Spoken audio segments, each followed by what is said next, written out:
Allegiance to the flag of the United States of America and to the republic for which it stands, one nation, under God, indivisible, with liberty and justice for all.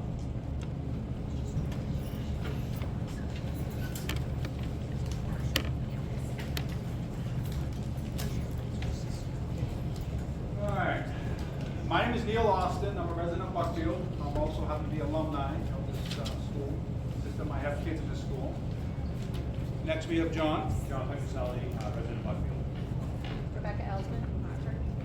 I'm Jeff Reno from Sumner. Stacy Longwood from Sumner. So what we're going to do is, if you look at the agenda, we're going to be doing a mission statement, which is kind of why we were formed and what we're doing. And then we're going to go into a small presentation about what we discovered to give you guys information. And then after that, we'll open up for questions and answers. So we are the Education Exploration Ad Hoc Committee. Here with us tonight, again, with members on the board. We formed this committee out of requests from the Buckfield Select Board to see if withdrawing from RSU10 is feasible, if it's cost effective or not, and what the steps are to do that. So our mission was to research and provide information to the citizens of all three towns, Buckfield, Hartford, and Sumner, to determine if it is the best interest of our students and citizens to withdraw from RSU10. If we do, we would become an independent school district like we used to be back before 2008. We did contact the state of Maine, and we received from them basically an estimate, which is called an ED-279, which is a document that the state of Maine gives to all RSUs about a couple different things. The primary piece of it is how much the state is going to give each RSU per year for funding. After that, it's up to the towns to raise the additional amounts that the school board obviously comes and presents for budget. When we looked at the current school year, so let me take a step back. So the first thing we had to figure out is how much it was going to cost to do our school. So we had to look at the current fiscal budget and get as close to the numbers that we can. So what we did was we waited until the school board passed their budget, which is the 25-26 school year, and we used all those numbers that they had from all the different accounts that they created for what they call cost centers. It gets kind of complicated beyond that. So tonight we're going to be going over some numbers. We're going to go over some rules and laws and kind of bring you up to speed on what this is about. And then we're going to turn it over to you, like I said before, for questions and answers. So we broke this down into a couple of different categories. The first is revenue, how much we would have for our schools. So that ED-279 would bring us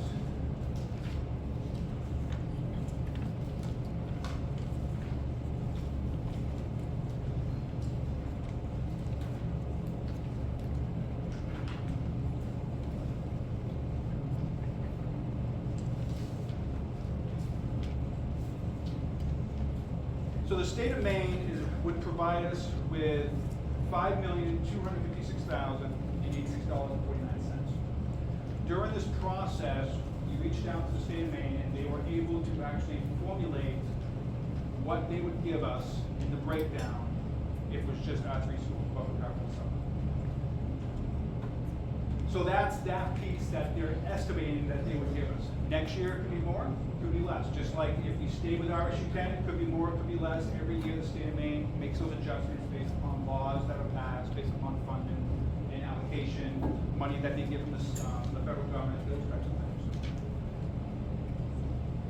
If we look at this current budget of what the state requires us to add to it, and also what the townspeople voted on to add to the actual budget, our three towns would add $4,166,236.79, which brings it to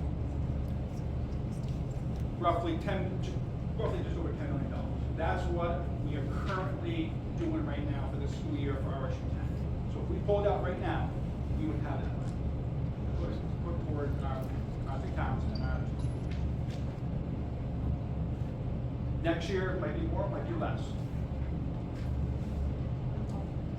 Then we had a different category of how much we thought it would actually cost to run the schools.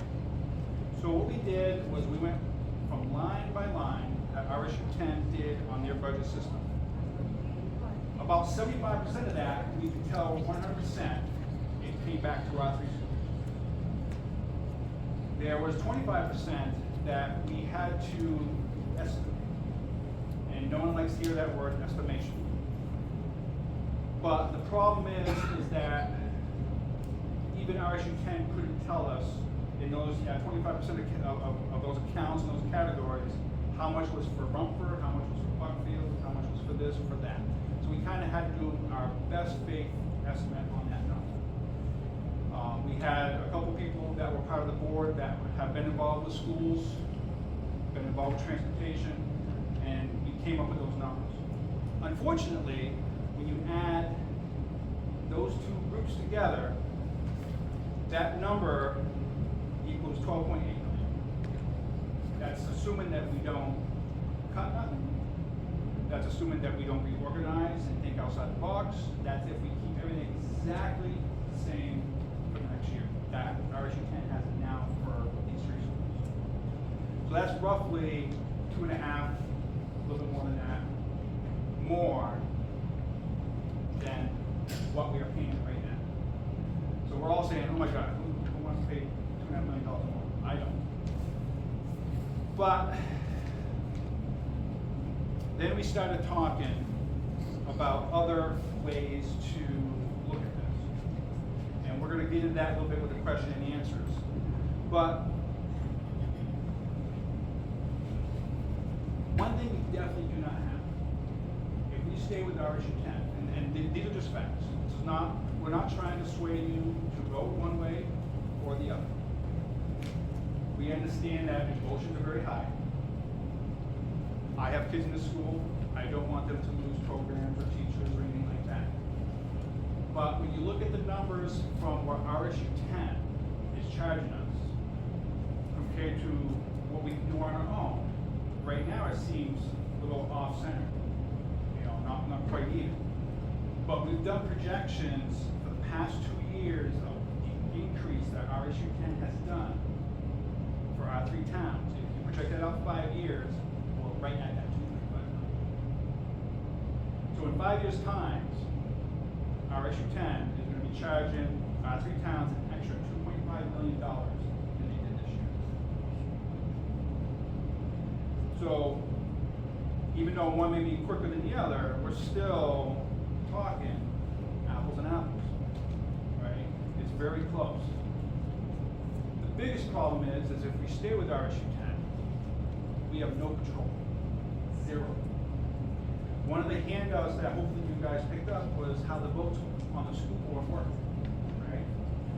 So even if every single town, minus Rumford and Mexico, vote for whatever we want, and Rumford and Mexico vote against us, we won't ever get it. We will never, ever get it. We have to count on Rumford and Mexico voting in our favor. And there's no guarantee of that, and I'm sure that you can probably talk to plenty of school board members to tell you that it doesn't go that way. That's why we see that we have hand-me-down vehicles. You know, I'm sure there's plenty of other stories out there of different stuff. It's like we're the last on the list. So even if it may cost us a little bit more now, think about this. We'll have that local control, right? We can go to our school board that you guys elect and say, what are you doing? I'm sorry, but how does that, you have school board members, my husband's a school board member, we have people in this room, 1, 2, 3, are on the school board. Correct. Our district. who are Right. waiting. But even, How is that any different? so the difference is that we come to you guys and we say, hey, you know, we don't like this. You guys bring it up to, yeah, but then once you get there and Rumford, New Mexico to say, we don't care. And it doesn't, and nothing happens. You know, we're more concerned about, you know, if we have our own school board, from residents of Buckfield, Hartford, and Sumner, then we have more control over that. Now, obviously, we can't tell them how to vote, but that's why we elect them. We don't elect Rumford School Board members, we don't elect Mexico School Board members. So we don't know, we don't have any say, but we do have say in the election. Now, this past June, we had a vote on this last school budget. All three of our towns voted almost 2-1 not to pass the budget, and it still passed. Right? So that's something to think about, local control. Okay? The next section that we looked at is the actual steps. There's a 22-step process that's from the state of Maine. It was one of the handouts that was out there. We're on step 1. Okay? There's a lot more steps. If come this November, it's going to be on the ballot, and if it is voted by all 3 towns, and it has to be all 3 towns. If one town says no, we're not doing it. But if all 3 towns vote for it, then we go to step 2, which is hiring a lawyer, which is going to be an experienced lawyer that's done withdrawals, and they will walk us through all these steps. And at any point in time, before we submit the final 22nd step, whatever that step it is, to send the information to the commissioner, we can vote to stop the withdrawal process. The citizens get to Right. stop. Right, the citizens can vote to stop. So if this November we all decide, yeah, let's see the process, let's vote. At the last minute, we can decide not to. We can go back to the poll and say, no, it's just too hard, it's too much, it's more than we thought, we think it's going to be this work, let's just vote it in. So we always have the option to say no at the end. So that's kind of the presentation. A lot of the pamphlets we have out there have all kinds of different numbers and different aspects of it. Just realize that this board was created just to give you the information. I'm not saying, again, go one way or the other. We will not be the school board that makes any decisions if we do go on. I'm not going to apply to be a school board member. I just don't have the time or the energy, honestly. It's going to be very difficult. But the town people will vote for the school board member. Hartford will vote for theirs, Buckfield for theirs, and Sumner for theirs. And they will decide, do they cut costs? Do they cut positions? Do they combine roles like a principal and a superintendent to save money? Do they combine other roles? But by having that local control, we get to think outside the box. Whereas now, Hartford says, no, we're going to keep doing what we're doing, and that's it. So that's pretty much the presentation. We'll open up to questions now. Yes? So I asked this question at one of the meetings that I attended, and do we have any feedback from teachers? Because I think all of us would agree that our biggest concern needs to be the quality of education for our kids. And there's nobody better to see that than the teachers who are with them. And are they seeing something in our affiliation with RSU10 that is not beneficial to the kids? The only teachers that we talked to would have come to our meetings, okay? And they've also stressed those same concerns. Again, our job was to get information to you guys Right? as far as the withdrawal process, the numbers, that kind of stuff. We can always theorize, is it better, is it not, for the teachers and things like that. Do we actively go out and knock on teachers' doors? No, we do not. I do know that, we would not qualify for as many things like, nurse, librarian, because of the size of our district. We would not have a librarian or a nurse position. That's, I don't think that's true because we're required to have a nurse. no, we're not, I don't believe so. I think it's the amount of students how many students you serve. I don't know for sure, but that's what I was. So when you say that we're not gonna have a nurse, but when we look at the budget, right there is the nurse's Right, but payroll. I'm saying the amount of children that we serve, we would be not, we wouldn't qualify for as many services. Because we went through this with like librarians and librarian ed positions. And all those things are things that the school board that gets elected would have to look at. Is that correct? They have an answer. Yes. So, hi, I'm Jason.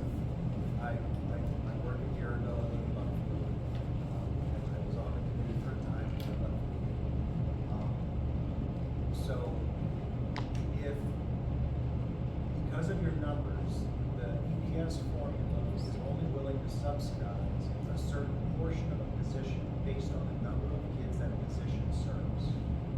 You can have any positions you want. It's just a question of at what rate, Troy's nodding, which makes me feel confident about myself. It's a question of at what rate will you then receive subsidy to support that position. What I can tell you is that, and this is not a projection for future years, because there's so many variables you can't project future years. But if based on hypothetical 8279 for this district this year, or separate, and we had the staff we already have, we would receive $100,000-ish less in state subsidy. That's for sure. But whether or not we would lose positions in the future would depend upon how much the local tax base is willing to fund.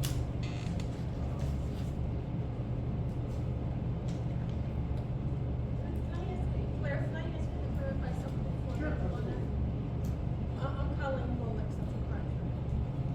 So, essential programs and services, we say our districts, because of our population, would only qualify for a 1/3 time nurse. And if we wanted more, then the district would have to pay for it. Is that kind of what you're saying? Well, we have to pay for part of it no matter what.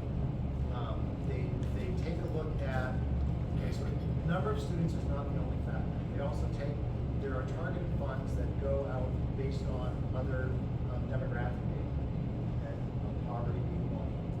But then in addition to that, that's what EPS uses to determine what it should cost to run your district. And that is truly the bare minimum. And there really isn't a school district in Maine that functions on that bare minimum. It's an outdated formula, and they know it, and they keep trying to review it, and they keep failing because of all issues. But the thing that then also impacts what it actually costs us to have it has to do with property valuation. Because they will take a look at what your town's property valuation is up against the total cost of what it should cost your town to run those schools, and then they will tell you what your mandatory local share is. So how much it costs us is an influence of both of those factors, your property valuation as well as what the subsidy will be relative to the number of students who have those factors. Sounds good. Yes. My question, Mr. Austin, has to do with, the end goal. And you mentioned fairness of resource distribution during your lessons, so that to me seems like a goal. Yeah. The second one is local control, and, the third one would be maybe the input or recommendations from the teacher, from the current staff. Right. Are there other goals or outcomes that the group sees as part of the motivation for doing this work? What are we hoping for in the group? To be honest with you, I think we all anticipate paying property taxes. In the first few meetings, most people wanted their community back. So that was pretty interesting to all of us. Well, the other thing too is, I mean, we have people who, for example, who volunteer for groups, right? We have people who volunteer for other things for the school. How many people say to themselves, I'm not gonna volunteer because Romford should be here?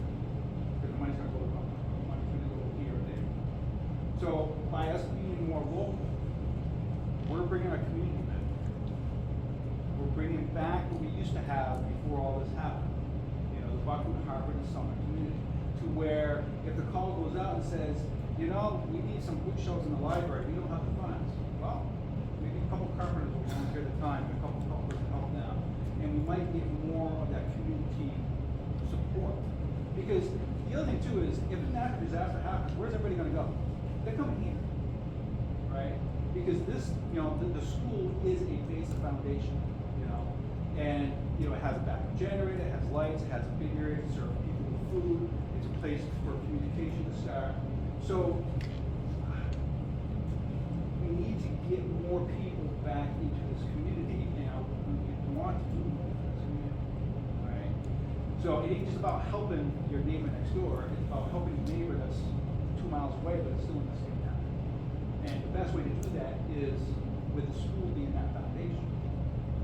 So to me, one of the bigger benefits is get to know your neighbors, right? Get to help out. I mean, you know, because even with that there, that also helps our kids, right? If we have a couple kids who are struggling in a certain subject, we might find that there's someone who has experience in that subject who might volunteer a few hours after school, right? I mean, we don't know that until we put the call out. And the thing is that, again, if you put that call out, what if people don't want to do that because we're part of RSU10? You know, so, I mean, that's the other piece that I look at is the community piece. I know we talked about this once before, but I'm not really clear. So when we were SAD 39 and we had an association with, I don't know if it was RSU17, whatever Oxford Hills, Region 11, and the kids had a lot of options in terms of classes and other trade opportunities. Is that in the works as well? Are they getting any of that as part of what we're involved with now? Yes, I mean, Region 11 is still the same program. Okay. Okay, so the difference is that we pay RSU10 then pays Region 11. Okay. Right? So when we go on our own, if people vote for that, the only difference is that we would just pay our Region 11. Okay, I just didn't know if there were kids, if we were now able to take advantage, are we taking advantage? There is no additional advantage that either of us see, that would be different for So them. they still have the opportunity? Yes. Yes.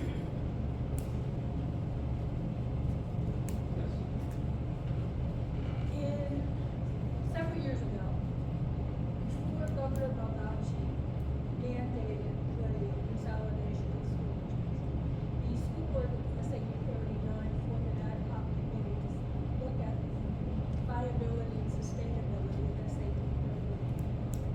And the result of that was the committee recommended that we could not exist the way we were with a full-time superintendent because we were just too small and it wasn't affordable for the taxpayers. So the recommendations were to go to a half-time superintendent while we looked to consolidate with SAD 17. And shortly after, or around that same time, is when Governor Baldacci came out with his mandate to consolidate. Has this group looked at that report for the old SAD 39? No. Quickly, I have read it over, Judy has it. I've read it over. And it's, you know, we kind of try to focus on now. We're in a little bit of a weird position, we're just kind of here to gather information, show you guys what we gathered, so it's like, it seems like that was a long time ago, things are very different, they didn't read it over quickly, but, kind of focus on now. Brian. I mean, there's a lot of things that are different now than there was back then. Contracts are different, cost of everything is different. I mean, just everything as far as the technology is even different. It's not a computer.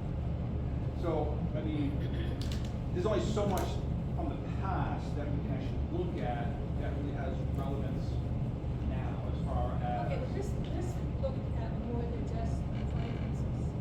This looked at the community modeling and so I was just curious if you had looked at any of that. I personally have not. Thank you. I'll bring it up because I've had the experience of superintendent as a 39 too as well. The Baldacci movement was a penalty, and if you didn't go by the penalty, you suffered the financial consequences.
let's call it. Right. We've seen significant increases over the years, right? So I guess, what was your basis?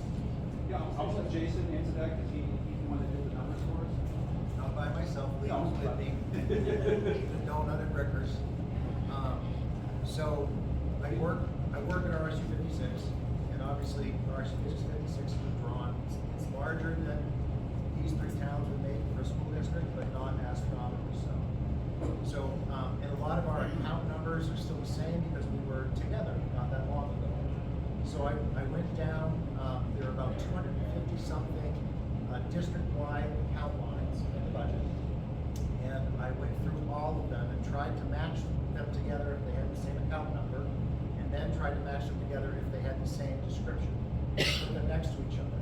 So here was the RSU 56 numbers running a smaller, similar sized district, the RSU 10 original numbers, and then in the middle was a blank column. Lee and I sat and looked at, because I don't know a lot about each of them, he does. And I will be honest, there was a lot of scary level guessing when it comes to special education costs, because that is a roll of the dice every year. But in all other avenues, our estimates, in the end, were based pretty strongly on what it is costing RSU 56 for those district-wide services right now. And the reason why it wasn't less is because if you have 100 less students, that doesn't mean you get 1/10 less than the superintendent. Like, some things are still gonna be full positions. And as well as, you will inherit the current contracts of RSU 10, whether you want to or not, and they're more expensive than RSU 56 is what it is. But that's where that number came from, and it's absolutely an estimate, but it's an estimate based on something that's incredibly. Well, Did that answer your question, or? Yep, it did. So my question, and I'm gonna frame it as a, this is why I don't agree. Okay. But I mean it as a question. Okay. Your projection that at the current rate of increase, RSU 10, will be paying collectively $2.5 million more 5 years from now, either way. I won't argue that. But my concern is, what is driving those increases as of now? And from school board members in the room, if I'm wrong, inform me. The major increases that have driven the RSU 10 budget in my time since moving here 10 years ago is negotiated increases in the contract. That once the contract is negotiated, you're locked in for a period of time. Benefit increases that, because the great state of Maine has given ample monopoly, we have no control over when it comes to healthcare costs. Across the board inflation that everyone is feeling and hurting. Special education costs, particularly in this last budget cycle, I think I'm right about that, which again is like it's kind of a crapshoot from year to year. And then also the fact that our property valuations compared to the state average has put us in a disproportionate penalty, basically. We're paying more now, percentage-wise, than we used to, because the state says our property's worth so much more. And it's actually increased at a higher rate than government. So those factors will not stop existing. So if we in 1 year have to make that $2.8 million deficit up somehow, that doesn't prevent us from still, over those next 5 years, having to account for contract increases we didn't negotiate, anthem increases we cannot predict, special ed increases we cannot control or say no to by federal law. Like, I don't think 5 years from now it would just be $2.5 million more. I would vote for it if I thought it could. I left because I'm scared of the numbers. I think that the increase that's going to happen inevitably, which I will accept, we may be able to better manage with more local control. But it's not like it's only gonna be up 2.5 5 years from now. It's gonna be up whatever 5 years of increases are, plus 2.5. Right. So I don't feel like it comes out in the wash. So a couple of things that you mentioned. One is the contracts. The contracts are already written, and those numbers are already factored in. As far as the special ed, I agree, we don't know where the special ed is gonna go. But if we have local patrol, there's a very good chance that we might be able to think outside the box to maybe manage that category to bring those costs down. So instead of shipping some certain special kids out, not special kids, special ed kids out, maybe we could have a facility here with local teachers to work with. These are things that like the school board would have to look at. But Troy has all kinds of different ideas that, RSU10 doesn't want to think about. So if we stay with RSU10, we won't be able to try those ideas to bring those money down, and also to maybe help those kids better. Because I don't know about you, but I wouldn't want my kid to be shipped out of this community. So Jason was talking about numbers, not special ed programs, right? I mean, you're basically. Well, one of the costs I mean, is that's, you're one- kind of like talking about one of the different costs is things, you're special kind ed. of taking it away from like. Well, he's discussing the cost of it. Right. Right. Right. I think there's one other factor that we haven't really considered too much with that, and, I was just looking at different charts and graphs from I think it's a National Center for Education Statistics, which kind of shows across the board different averages of what costs have stayed the same, what's gone down, and what's just skyrocketed in a linear fashion. And a big part of it is administration, and I think there's ways with a smaller school that we could do more with less when it comes to that. Correct. I mean, like, for example, one of the things that we could do is we could combine a superintendent position, which is required by law, with a principal. It is allowed by the commissioner, as long as you get a waiver for it. And there are many of those types of roles, right? School bus drivers can be custodians, right? Maybe we can, ask some of the other staff members to do a couple of extra things, right? So, and I don't have the answers. Again, these are just ideas that we have to throw out to you guys, saying that if we are more of a community and we're trying to do the best for our kids, then maybe all the teachers, the administration, the staff, all that stuff can also think outside the box and do better for our kids and maybe save some money at the same time. Yes, Matt? I'm just gonna say that everything in our society is changing very quickly with technology, and having things more local, you can swing with the changes as things come down the pipe, and maybe education overall is gonna be less expensive with the use of more technology. Yeah, that's very feasible. Is Kristen like Sumner School representative, and I'd like to just circle back to Jason's question.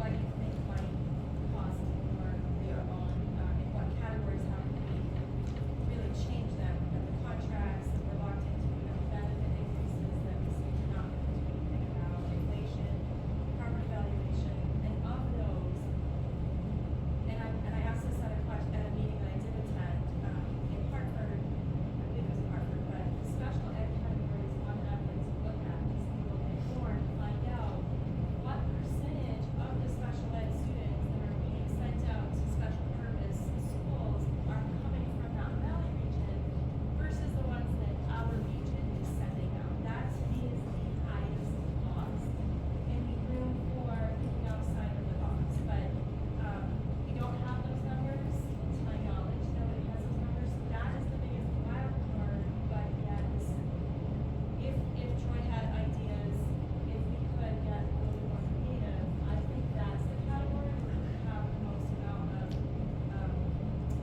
flexibility. Did I understand your question correctly? Yes, and if we were discussing the RSU10 budget overall, I would completely agree with your point. But I can tell you what we estimated, because we did the numbers ourselves.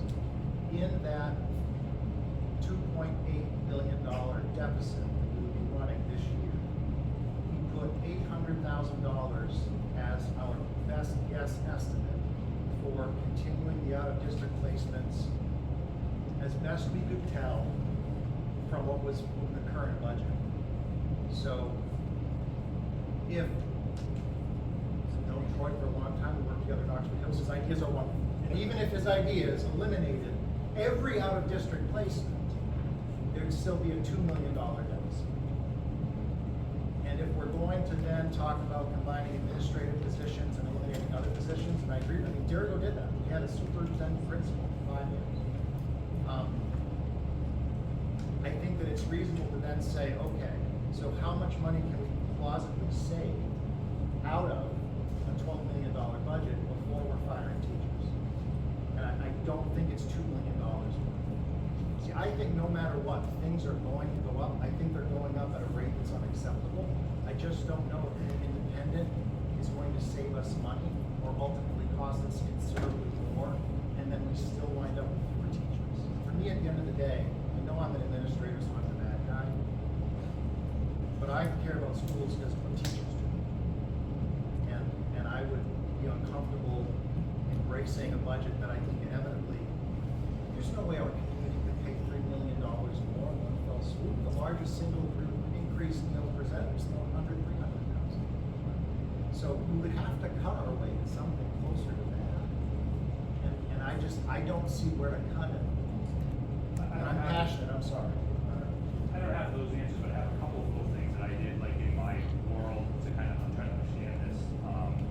Since 2021, our RSU10 budget has gone up 40%, which is enormous. And I was confused about how that could be possible, so I went to my business and ran reports. My budget has gone up 11% since 2000. My expenses, I'm sorry, have gone up 11% since 2021. So that's a 30% difference. I have, it's a business, but I have trucks, people, benefits, all the same things the school has. So I went back and I looked, and to put it kind of in reverse, we would, to make our $10 million that we have work, we would have to go back to the budget that we had in 23, 24. And that would work with $10 million, which, again, I'm in a different world, but that seems very realistic to me. The other thing that I said at the last meeting was that if you take the basic math and you break it down, we've got $10 million, that's the money we have as 3 communities right now. We have approximately 500 students in those 3 communities. That's $20,000 a student. You can send your kid anywhere you want for $20,000 a year. So that, I mean, I know it's not answering all the questions, but that's kind of what I would say is my real world version of this. They can go to Hebron Academy, they can go to Gould, they can go to CBA, they can, for $20,000 a year. On your own transfer. But we're talking about 40% in 4 years, 5 years. It's, so that, with those numbers, Check if any of that money was COVID money. We did get a lot of. well, 2023 is past COVID, so 21 would be, but back in 2021, the increases were actually quite small. The 21-22 budget went up 1.7%. 22-23 went up 3.3%. 23-24 went up 7.4. 24-25 went up 11.2, and 25-26 went up 16.1. So the increase is, it's not an increase, it's going like this. So at that rate, 26-27 is going to be 22.3% of $4.2 million. So I think thinking outside the box, thinking of something different is not insanity by any means, because we have the facts to show exactly what this budget is doing. Yeah, what's the average cost per pupil across the state? Isn't it around like 17,000? I thought it was like 9. Well, if you count, if you count with the state subsidies, what the state gives us, it's around 9. If you don't count the state, and you just count it as just one lump sum, then it's that higher 17. So, but we're substantially more than that. Yeah. Well, if we were to do this, we would have approximately 500 kids, and we have $10 million, not a budget. That's what we have between the state and everything now. That's what we paid for this current budget is coming.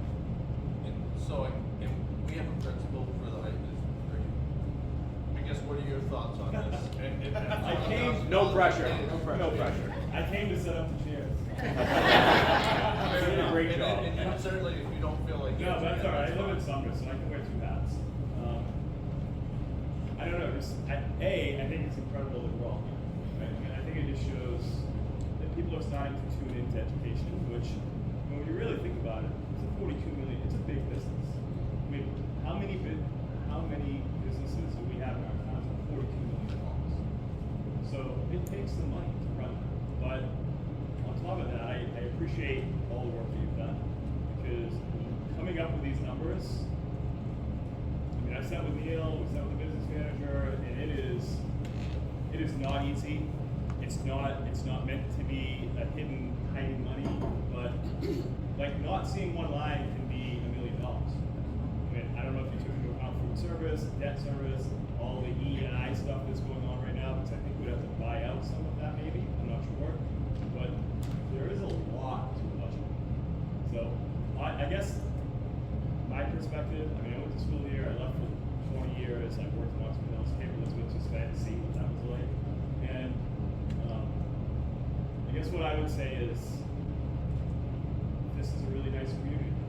I would not be able to tell you from when I left when it was SAT 39 to coming back now, if I didn't know that this was anything more than SAT 39. Right? Kids still wear Buckfield on their shirts, they still grow up together, they still play together, they still do all of the things. So, you know, I think it's a bit of a misnomer to think we get 17 hand-me-down stuff all the time, but it is not a myth that we get it some of the time. Right? So I see both of that. We have brand new buses. I think we just got 1 or 2 last year. I think we have decent good stuff. I think there's a lot to it, trying to get, I mean, we are bound by contracts. I'm pretty sure it's something like 87% of the budget is fixed costs. You can't just, it's just not gonna go away. And small schools, especially if you want to be a high functioning, highly successful small school, are expensive to run. Why? Because I have 2 English, 2 math, 2 science, 2 social studies. Because I can't really have 1. It might not always be enough to have 2. And we can't cut people in half.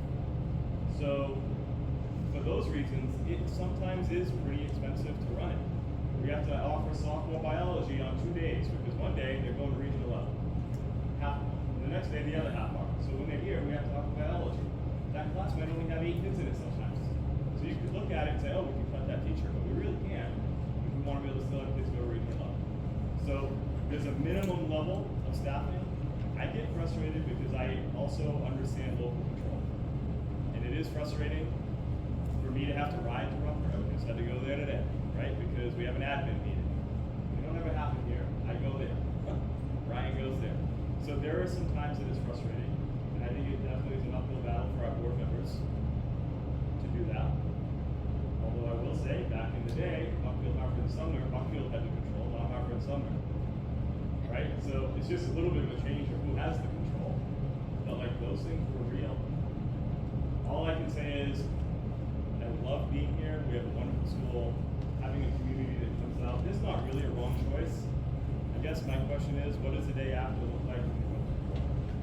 Probably school's not gonna look different, right? Hopefully the teachers aren't gonna look different. Taxes, my guess, are never gonna go down in our lifetime, right? Maybe we can control the rate that they go up. I would love to have more people volunteer today. The RSU10 does not stop that from happening. I would love to have more local input, but I guess from where I'm sitting, I think our kids still feel like they go to Buckfield High School, not RSU10 so much. I feel like our teachers are really proud of being here, it works well. As a taxpayer, I don't really like writing that check. I just haven't found the place that's free yet. And if I did, it would be probably overcrowded, right? So, I don't know if that answers your question.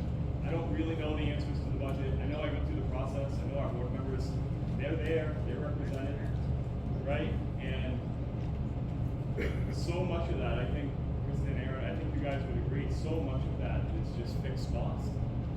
That every spring, we don't know who's gonna come through our doors tomorrow morning.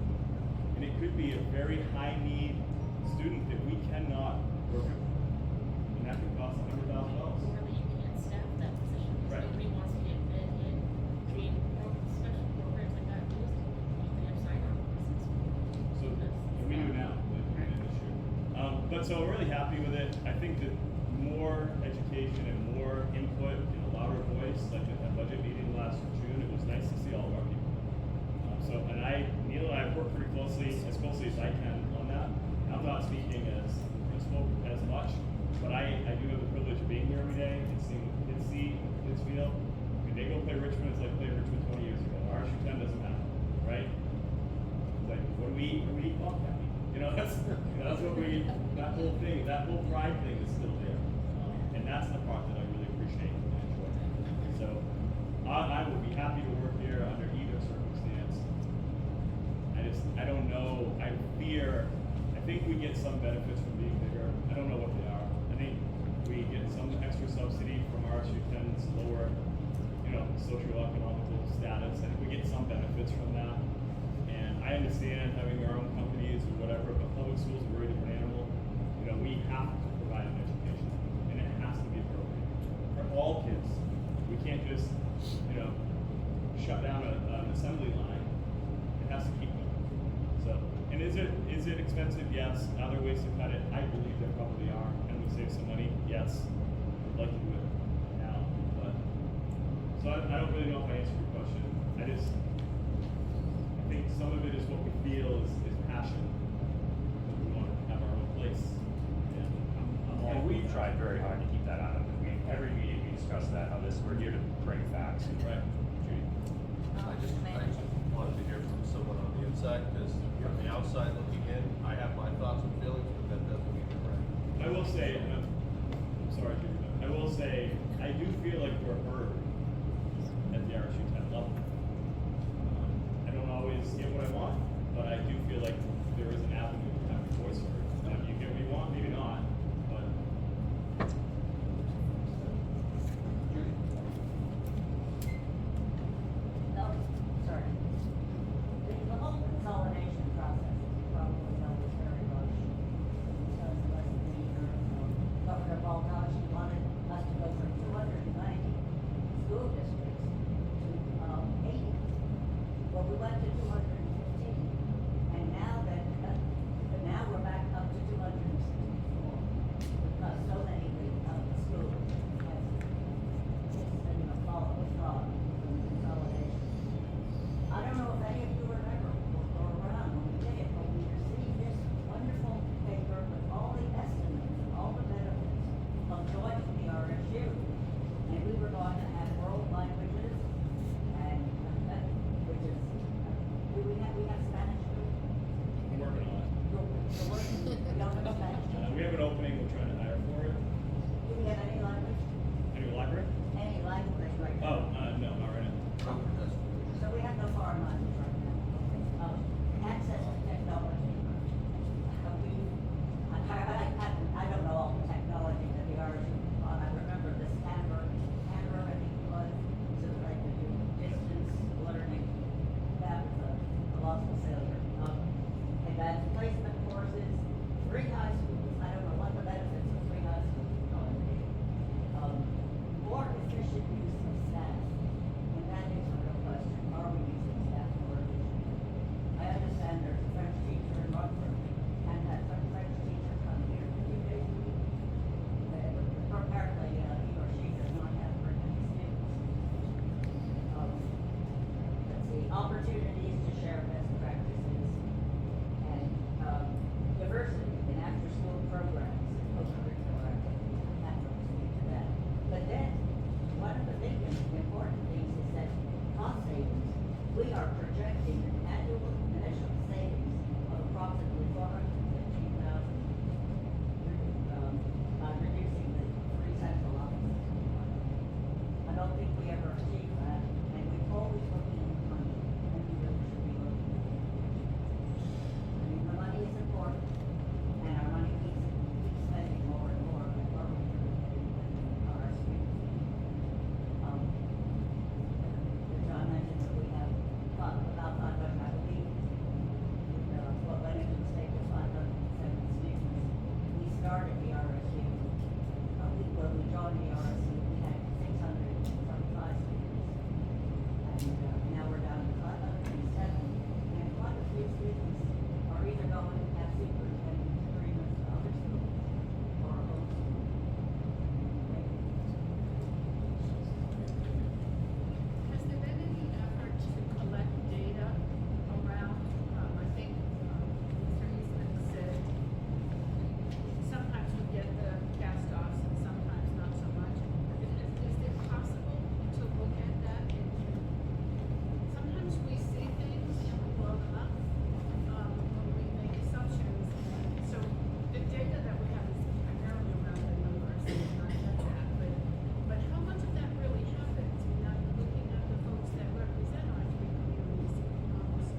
teachers that you knew in the Lewiston, Auburn area or whatever, and you discover that, well, there's kind of a reason why this person is coming to this district, and they're gonna get assigned to the Brzezinski region because that's who needs the teacher.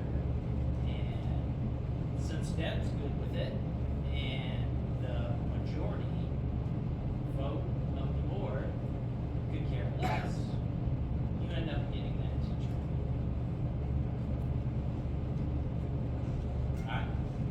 I could give you a couple more things. Okay. So here's another thing that's kind of interesting is, and granted, our school would need to invest some time in learning to be a good grant writer, because the wording that you use and knowing what to say and who to talk to has an effect on what grants you get. But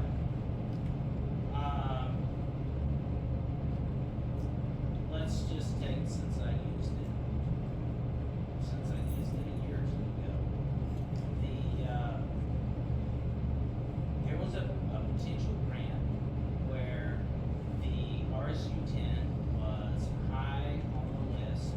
You're in the top running for essentially a free fitness center. Well, I learned real quick that the Brzezinski region, even though we've been working out in the basement of the Masonic Lodge, was not even going to be a consideration for the new fitness center they'd already picked out where it was going to go from.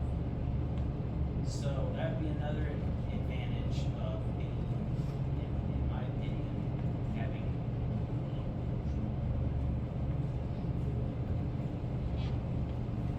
I can speak as a parent who had a child who was trying to run the track program, and this was early on in the track program, and Buckfield had to travel over to Lebanon and use their track. The following year, it was all up in the air what's going to happen to the track program, and we had some good people in that program, but they couldn't go to the MVCs, but they couldn't go to the KVCs, and that's the step in between going to regionals and states and whatever. So our students were stuck because we couldn't really compete with Levitt, but yet Mountain Valley had a track team. Had we been involved, if our students had just traveled up to Mountain Valley and ran their track program that has been established for a very long time, you know, that coordination, that's that extracurricular on that little pamphlet that said we could combine all of these. Well, I was flat out told no. And again, I wasn't on the board, he wasn't on the board, I was just trying to be a parent. No, my daughter could not go up to Mountain Valley, could not run with Mountain Valley for the next year where the program for track was completely up in the air. It was flat out no. I don't understand that. So what's on that pamphlet is not in fact what worked out. And if people were paying attention to the whole French discussion, I proposed that we had the French teacher come down here. Or maybe the French teacher work with 8th graders to try and establish world language, make good use of this teacher, and develop more language opportunities for here. Board voted for it to happen, but to my knowledge, I mean, Troy, is French being offered here? There's been no movement on that, the board did everything in our power to make that option available. So I did just find out today that French is now being taught at the speak. So that teacher has a full-time thing consultant. So there's a very real example. We are working on it. I think we're gonna have an The online. language teachers are super hard to hire. I think we're hard to find, but I do think we're working on an online Spanish program while we advertise. It's just, they're hard to find. You know, it's hard to get. But I, The other thing too, you know, gather this information that we thought about is, so we're reliant on the tax base of Hartford and Mexico anyway, because we all share that. What happens if the bill goes down? I was just thinking that. Right? So, and I don't have the exact numbers, so don't quote me on this, but 20, 30 years ago, we had, what, 100 mills in the state, right? I think we down to 7. What happens if that rubber bill goes down? I don't believe RSU10 is gonna say, oh, we'll just cut our budget by 5 million. No, they're gonna require us to add to it. And therefore, we ain't gonna have that local patrol, because Hartford and Metro are always gonna outvote us, and we'll be on the hook for that as well. Not saying it's gonna close down, but what if? 20 years ago, we'd be like, mills don't close down. Things change. Well, I know, Old Town Mill has been shut down for years. And China, that owns Buckfield Mill now, it's China, Nine Dragons. She bought the Old Town Mill, and she spent millions, I mean millions of dollars to get that up and running. And I think it ran probably less, I know it ran less than 5 years. She shut it down. After spending all that money, to get nothing going. So again, that's just another piece of information to think about. I mean, whatever happens in Hartford and Mexico affects us. So. Has anyone reached out to any of the town planners or budget committees from some of the towns that have broken free, Carthage or Canton, for instance, and asked them, hey, with these increases, how are you guys weathering that storm? How are you guys pulling out your hair? Was this a big mistake? Sure. So I can't speak on behalf of any one of those 4 towns, but the risk of later being fired for saying so, I'll say one thing. At first, it was really, really rough. It took us 5 tries to pass a budget in our second year of existence. There was a lot of sacrifice that happened. Like I said, our superintendent also became a high school principal. I do feel like the Jericho schools are coming out on the other end of that now in a pretty good way. And I'm proud to have gone through that experience, to be honest with you. Like, I do, that's why I joined the committee. I think smaller is better and easier to run. I also think that the financial circumstances at the time of withdrawal were quite different than they are right now. That's one. How so? The rate of inflation in the last 3 years is substantially more than it was 8 years ago. That's a primary factor. The other thing that we really lucked out on is COVID timed out really well for Europe. Because I would never again in my life see so much money thrown at us all at once with silly rules as happened during COVID. Well, I was able to take my middle school and we ripped out the carpets, we fixed the ventilation system, we did all kinds of stuff that frankly Jericho had been complaining RSU10 wasn't doing to take care of its building. We had this windfall of money that was a blessing to us. So I don't know what it would be like now without that, because we did a great job using those funds on the building, not hiring temporary positions that we invested in. Did you buy any double wires? Can't say we did. But I think the timing is different. Why are you saying it benefits us? I'm saying that I stepped down from this committee, not because I didn't like everybody. It was a lovely committee and I enjoyed being there. I think everybody up there is there for the right reasons. It's because I don't think our community can afford what I believe it will take, even after massive cuts, to run the schools independently right now. And that's what I believe. And I believe that because a $2.8 million deficit, I'm not going to play projections, so much can change in a year. Right now, we would have a $2.8 million deficit. If 0.8 of that was gone because we fixed every out-of-district placement, and then with the remaining $2 million, we were able to cut a whole $1 million worth of positions. You still have $1 million deficit you have to raise locally. And the biggest one-year local raise we've ever had here is $300,000. I can't see us selling. I feel like we are going to pay more and get less if we do it now, and that's what happens.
It's 2024, remember, it's not 10 years ago, it's 2 years ago. It's 2 years ago, it's not 10 years ago, you gotta, No, I know, I'm just saying. Yeah. I mean, price of everything. So this is from my experience at the middle school board, and that is that this ED-279, where all of these numbers were calculated from, is, pardon my French, but it's a total crapshoot. We just don't know every year. It's almost like Christmas morning, we're all wondering, I wonder what the state's gonna give us this year. And this greatest, most recent example is that a few years back, when I was first getting on board, the board was just celebrating, like, wow, we got $2 million more from the state this year than we did last year. And being a new board member, I had no idea really what that meant. But then the following year, they were bemoaning the fact that we only got $40,000 more this year than we did last year. And I'm thinking, well, from 3 years ago, that's $2,040,000 more.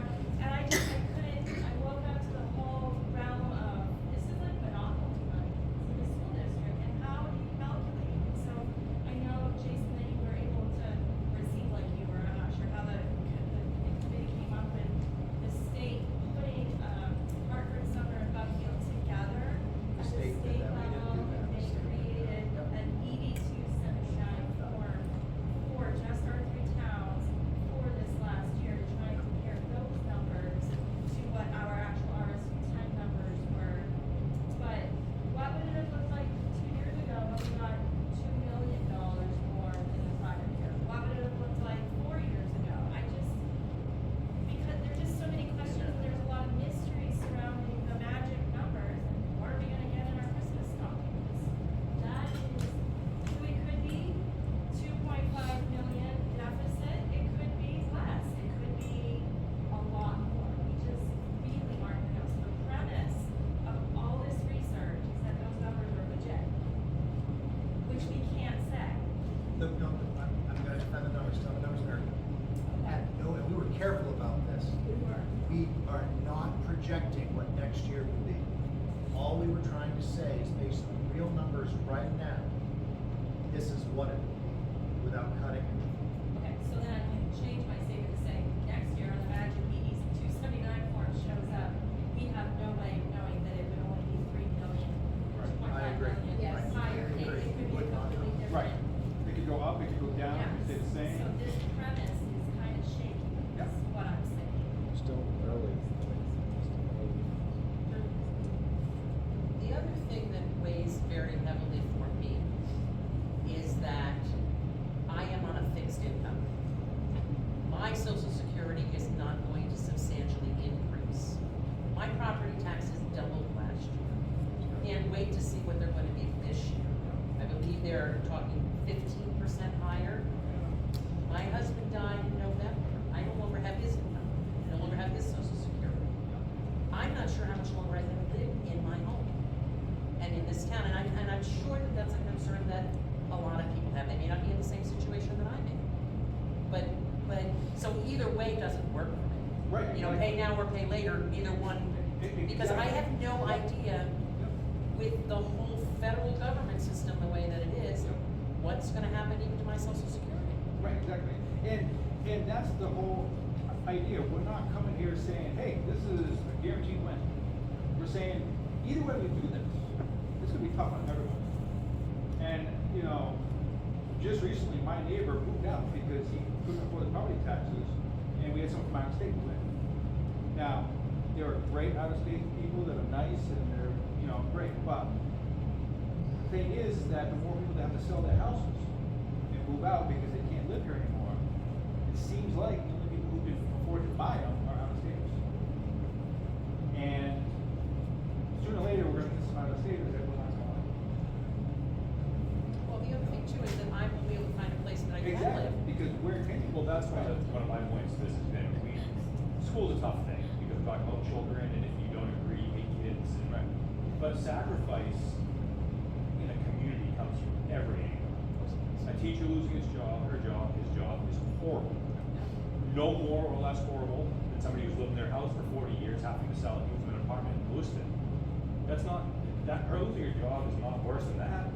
So how do we balance this so everybody can be happy. And I think what we kind of, again, who knows, but local controls, having a school board that we can pick, that can make decisions for our communities, and being able to vote yay or nay on the budget is a pretty big piece of that. And when we say we pick, we don't pick. Yeah, no, like community. You guys Yeah. vote the school board and you guys. Yeah, after tonight, we're done on this. Go ahead.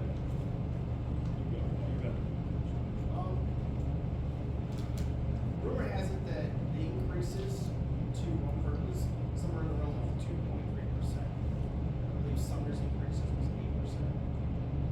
So that falls into that model where essentially, because we are land rich, newer, and cash poor, we get charged as if we were running estates and plantations out of Sumner, Hartford, Buckfield. And I don't know the numbers for Buckfield and Sumner, but that kind of seems like that model's broken, which has nothing to do with RSU10. I understand that. But quite discouraging having gone to that big budget meeting up at Hartford when Miss Reno, who spends a lot of time working hard, stands up to say something on behalf of Sumner, and she's rudely shot down, and then someone in the back yells from the crowd, "It doesn't matter what you say, little Buckfield, we're gonna do what we wanna do." Like, those are our neighbors. They're the other side of the mountain, and that's how they view us, tax base.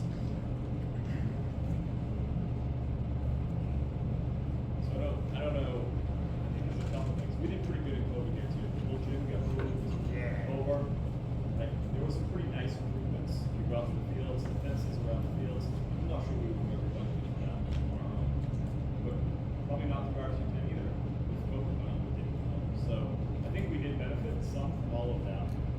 The new school being built in Mountain Valley, I think there's a little bit of misconception that we're somehow paying for that, which we are, so we pay for the state, I guess, but we're really, that's a state, that's gonna, in a way, that could benefit us, because now there's fewer roofs, there's newer systems there, there's less of the money should be putting into that facility, to the three that they're shutting down.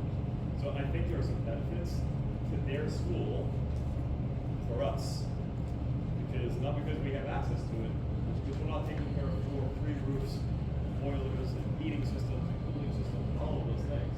So there are, I think, potentially some benefits coming our way from that. I'm not sure if you're aware, but the board voted to move 6th grade up here. At some point, there's going to have, because we're going to have full-time pre-K next year at Hartford Sumner. There's a lot of things like that now. And part of that, the board put $50,000 into a building needs study. So they had the architects working here, they looked up everything, looked at all of that stuff. So a lot's been done. I'm not sure that we're all aware of that. I don't know how you necessarily would be. But every about 7 to 10 years, the state opens up a chance to apply for state funding for a school. About 97 schools applied. We did it.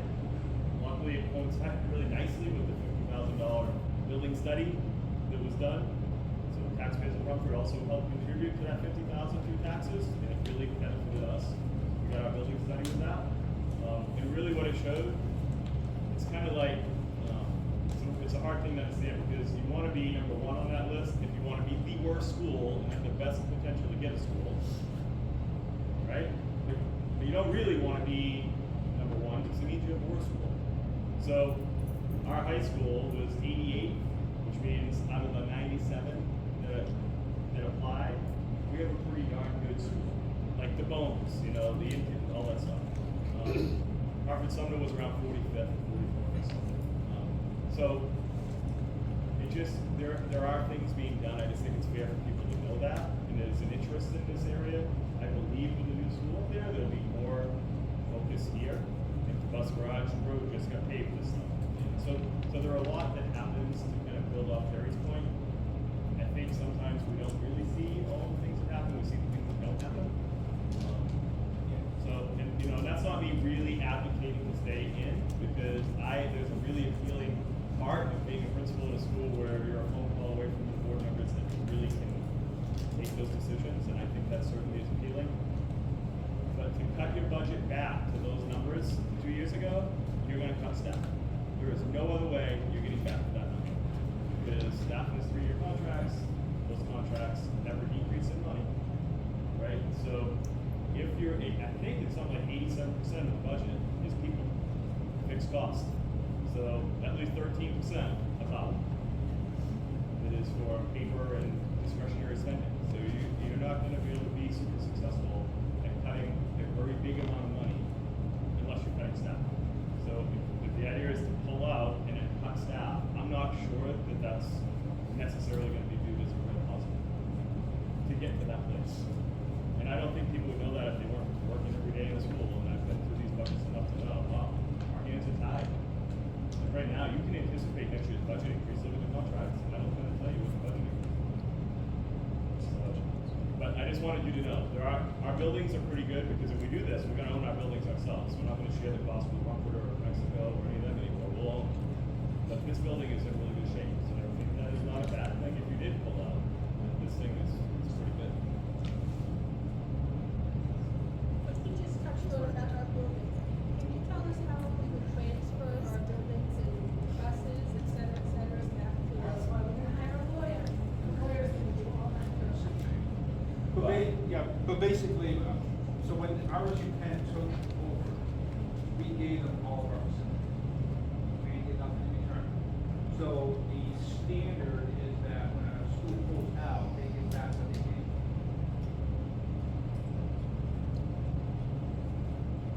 I would think that you would look at what are some of the schools in the state of Maine that are 500, 700, and the cost of their operation rather than RSU10. If you focus too much on that, I know you overthink it, you did a great job. But you need to know what does Bingham do, which is at RSA 713, or Merrimack, which is Anson, North Anson. Those schools, that the Department of Education has all that financial information. They're all good schools, Phillips, that area. And that's what you look at for your cost, when your cost projection. Right. And not a focus on RSU10 continues. Really, I mean, that's. I mean, we did look at some of those schools, and we did compare them, and they were pretty much right where we are as well. As That's far what as I cost. thought, the last meeting I was at, $8 to $10 million to operate the school system. I'm sorry, what? Affected. Yeah, boy.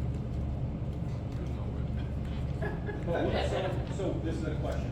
And on Troy, Buckfield never really dominated because Hartford, Sumner could overvote them. Even with the It weighted was a vote, serious issue. because it goes by population, right? The town with Right, the biggest it's only population. one person, one vote. Is it the- No, there's a state formula that says how those are divided up, I believe. I think Allison read it off the last meeting, but I think it's based on population. And your population is how your votes are weighted. That's why Well, Rockford how has more votes. RSU works out now, but SADs, one person, one vote. I'm old fashioned, that's what I can do. I believe in that too. And would the, cost per pupil be a pretty clean approach to it? I mean, I know there's different things that affect it, but the cost per pupil or per student, if it costs on average $17,000 to send a student to school. And if it's an effective school, you know, if it's an achieving school. And we're at 20. Small schools can be achieving Yeah. schools. They don't have to be big. Just an outsider, first time, kind of getting involved in this and everything. Just looks like Troy, like we're always sitting in, we're always the underdog.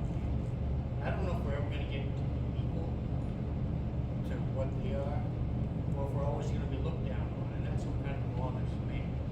Because I feel that everybody in this room is equal. I don't care what you do, I don't care what you drive, we're always gonna be all equal. But are we ever gonna be equal to them? That's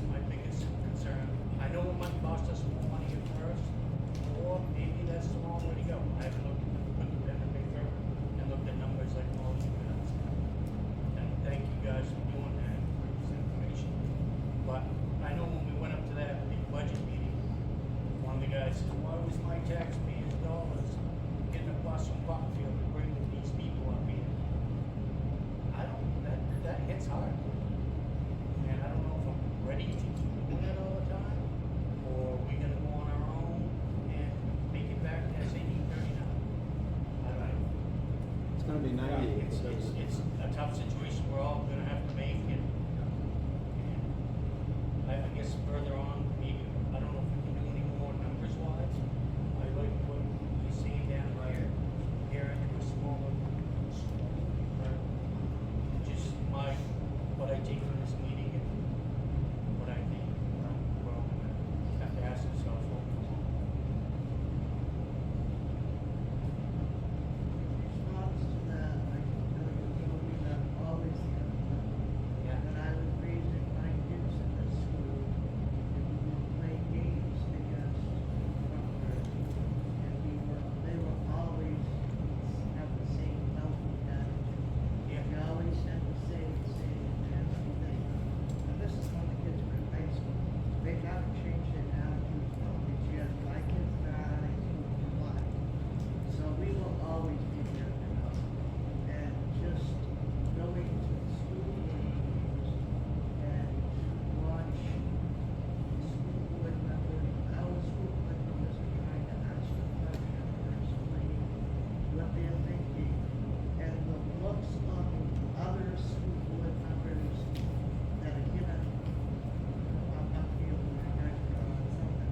They're giving these disgusting looks like, guys, you're so stupid.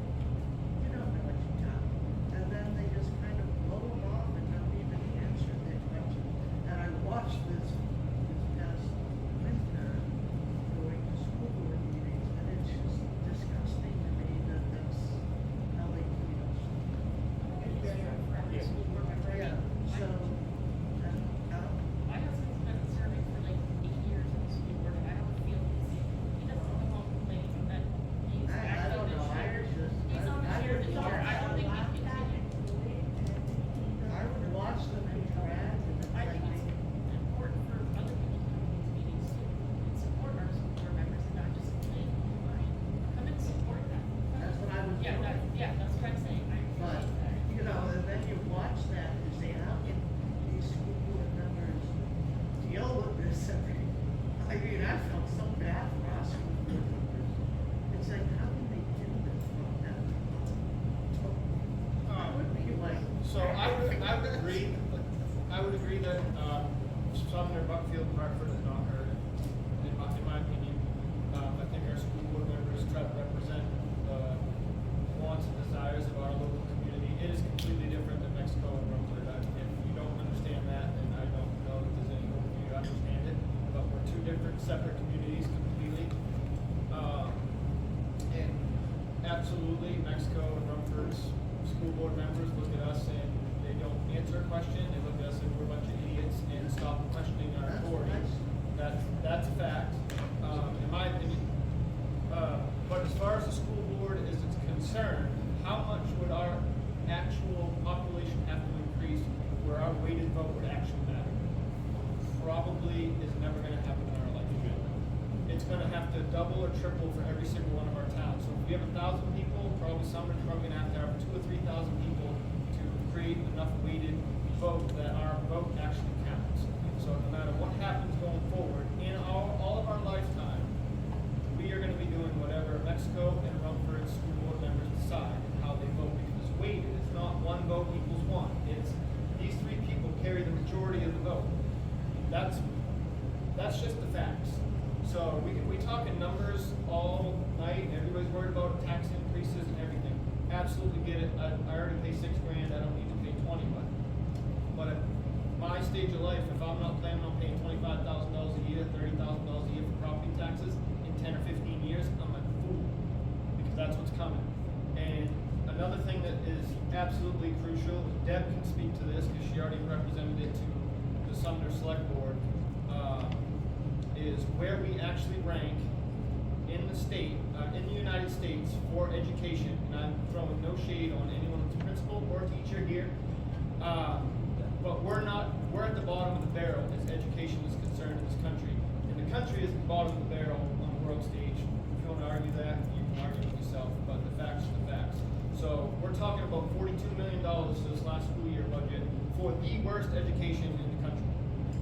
Thank you so, I've been biting my tongue because I don't wanna. Sorry, but. So this is Now, what I have to say I, something this is about what I. sixth grade in Hartford, Sumner.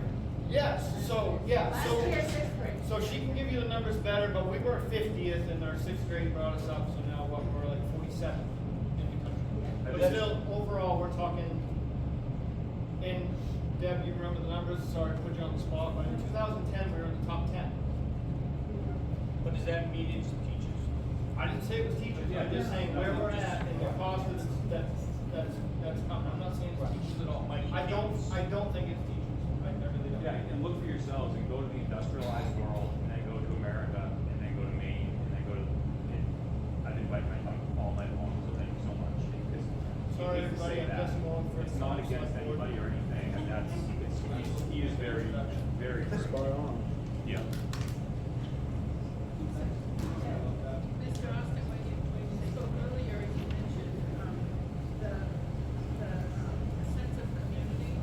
I really appreciated what Mr. Eastman had to say about what it's like here, because I had to recognize that my oldest is awesome, okay? But I was down through the doors to get here for years and not when we were around. But nothing prevents us from having the kind of community we want, whether we successfully lead the RSU or not. And I mean that. I mean, we don't have the kind of community that we want. We might not be able to run the numbers in every instance, but we can generate support. We can point out the fact that when the adults are behaving worse than the children are allowed to behave, we probably should intervene on that and correct them. And some of the things that people are describing are not being treated. You don't have to be uncivil to stand up for civility. And I'm proud of the folks that are in this room. Many of you I know. But I'm just saying, just the fact that we're here tells me we can out educate the crap out of that. We just set our sights at that and think about the rest of the stuff along the way. But if we lose that sense of community, we'll never be able to do it. So we are not, even though we may disagree, we are not enemies. Absolutely. I just, numbers, I'm not here to defend RSU10. Just numbers, it was brought up, the, SAD 55, the district up north mentioned. 72. 55 is, all right. Well, what, tell me 55. It was 12.5 million this year as the past budget. Not in. I'll look up 72. Okay, what is 55? What is 55? 55 is Phillips, Kingfield, Avon, Strong. How many students? Give me a minute. No pressure. I'll come Anybody back. else have a question while they're? This one over here has got a question. I wanted to back up your idea, not only for that, but I have people that are in the school system, and I don't think those things are right pressure. And my husband and I here wanting to involve our kids, so it's not just us, it's for the teachers. It might be in the packet, I apologize if it's in the but, do we have a percentage increase that we could expect based on that total, you know, per taxpayer? 'Cause I'll be honest with you, I'm all about local control. Right. To a point. Right. Like, We cannot predict what it's gonna be like. It's like Kristen said, the ED-279 is a crapshoot. You don't know what I mean- the formula is gonna be. Right, If we pull out right now- going by what your question is, we didn't do a mill rate, right? But you're probably, if we had to throw a percentage out, you're probably looking at 30%, 40%. what I was thinking. Which is too much. I mean, it's not realistic at all. But that's why you also have to think about that compromise of bringing that price down and trying to cut the costs for some of the schools. Well, I think it's important too, like, if we're talking about a tax increase, we shouldn't look at the schools as the only budgetary number, right? The schools don't necessarily need to bear the brunt, right? I mean, I think we could all agree there's other issues. If we got to that point, then we would probably be discussing not just the school budget. At that point, we're gonna probably all take a lot harder to respect the town. There are, Buckfield is relatively flat, other than school. Right. I mean, the last few years, the select board, I heard say multiple times, they cut, and through a tax go up, you know, it's, At some point, it seems like we'll all incorporate back to the county. I think. I'm not gonna lie, we have, the school board is gonna have to have a budget they work with, and we have $10 million, and that's $20,000 per student, and I don't know, I just don't see how it's So as a, I think we have two administrators here in the room, as a $20,000 per pupil, I mean, is that even reasonable? Because I'm here tonight trying to get information for November, right? I mean, I think $20,000 is generous from the research I've done. It seems like the average is 17, and if I could send my kid to Hebron for 14, those are questions I need to ask myself as a father, I guess. And that's the question too, is that's gonna, could possibly be a possibility, and then how many kids, we've talked about it, there's already, I mean, there's a lot of EL graduation signs in Buckfield, and then that just keeps going to the pool, now you send your kids to Hebron and. Well, you know, so in full transparency, my kids have always gone, they spent 1 year in pre-K at Hartford, Sumner, they went to St. Dom's, and now they're in Turner where my wife teaches, just because she drives there. So, and we're closer to that side of town, so it works because it's shorter to get there than Hartford, Sumner. Yeah, I don't know the answer. I didn't come here ready to answer that question, 'cause I don't know what people cost, really, I guess. $11,000. 20 sounds high. Yeah, Okay. it's like, it's more around 11 to 12. So we have $20,000 per student. But I think the other part, even if you take your kid to Hebron, you're still gonna pay taxes. Right? Yeah. So, yeah, right, I mean, that's, right, I mean, that's, if you're living here, you're still gonna pay taxes. Unless there was school choice and other stuff there. Right, but I just wanna kind of quickly, because really my role as a principal here, I want people to know, like, there's a couple things, but one, Harry's, I mean, this is like the hidden gem, this place. And teachers come here, they don't leave, right, because it's a nice place. The community supports them, the kids are nice for the most part, the adults are nice for the most part. But honestly, it is really, I don't want people to think our school is not good, we're having a conversation about RSU10, that's really not the case. And our kids really do not feel this, right? It's an adult, we pay the bill, right? We pay the money. So just so you know, you kids come here, they're actually experiencing, I think, something pretty special in these small towns. And then lastly, the last thing I would say quickly is I think the tide is turning a little bit where your voice is being heard at home, right? I mean, from last year, that meeting, I think was an eye-opener, and I warned them all year long that the time that we have the power and our vote is equal is in that meeting, right? Where you can yay or nay the budget. And we're always gonna turn out more if you have a passion to turn out, we did. And that was where our voice really started to be heard. Since then, we started to have meetings here with the superintendent, assistant superintendent, trying to develop that relationship. And I think more of those meetings would be really, really helpful to kind of having your voice heard. So I guess I just want you to know, I think you were impactful last year, not you, but we, in showing up to that meeting. I think it opened up a lot of eyes to where if you know the routines and the systems, there are opportunities to have your voice be equal. And I think it was really well done last year for that. So I don't want you to think that nothing's changed. I do think something's changing. Doesn't change the vote on the school board or whatever, but I just think there's more intent on hearing your voice. I would like to say thank you, by the way, we have considered bringing our kids back to the high school. I went to college with folks who teach here. I've heard great things, and I think it's a great school, and I'm here now to support that, so, you know, it's. That's what I was gonna say, as a parent, whose oldest is 40 and whose youngest is gonna be 37, I thank all of you for contributing, because they're all tax-paying contributors to the main economy and making a difference, and you almost don't pay for that. Just like I'm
So, going with the numbers that Jason worked so hard on, you're looking at an increase, if they stay the same, it's just for spitballing purposes. We need to bring up like $3 million, or 2.4 million between the Yeah, towns. that's a rough estimate. Okay, so has there been a breakdown of what town would take that burden on?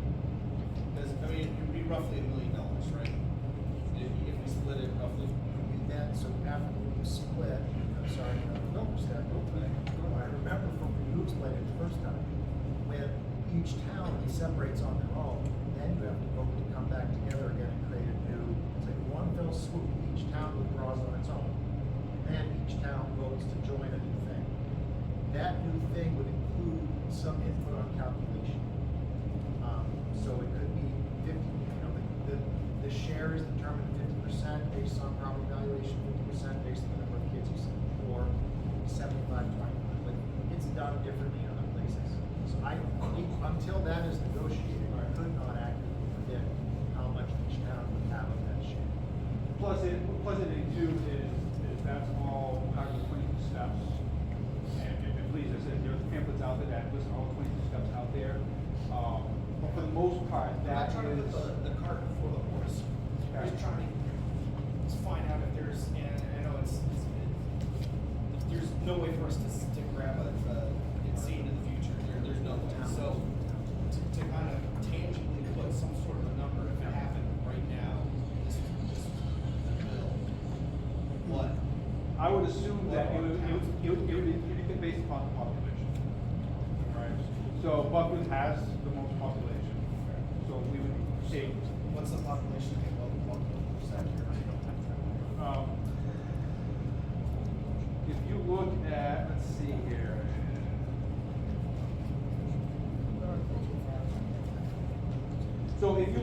So rather than the population, let's look at the student count, right? So Buckfield has 251 students attending the school. Hartford has 148, and then Sumner has 107. So you could do that with a percentage of that number, and I kind of give you an idea of who would pay the most. So Buckfield would pay the most, then it would be Hartford, and then it would be Sumner. Okay. Exactly what that percentage would be, and the exact dollar, I have to do the math. Buckfield will be about half, right? 250. Somewhere in there, yeah. So, So of like, I'm sorry to go back to it. It was like it was 12 million was what we were looking at, so it'd be 2.4. Right, so conservatively, we were at what, 2.7? Yeah. As a deficit. Yeah. Yes. As a deficit, assuming that we have no cuts. Which means a separate superintendent, a separate principal, a separate this, a separate that, not combining nothing, going exactly how it is now, and add in roughly. There were some, I mean, you wouldn't have an Right, assistant but- superintendent, Yeah. district assistant. Right. Like, I don't there's a want to small- die on the Right. details. Just kind of like no one's Right. being held to these numbers. Right. Or If I had to should throw be. out a guess, I would say probably Buckfield would be like 1.3 million of it. Hartford would be like 900,000, you know, and then Sumner would be that left over. And then that's the problem. That's all. Additional. Yeah. Right. Yeah.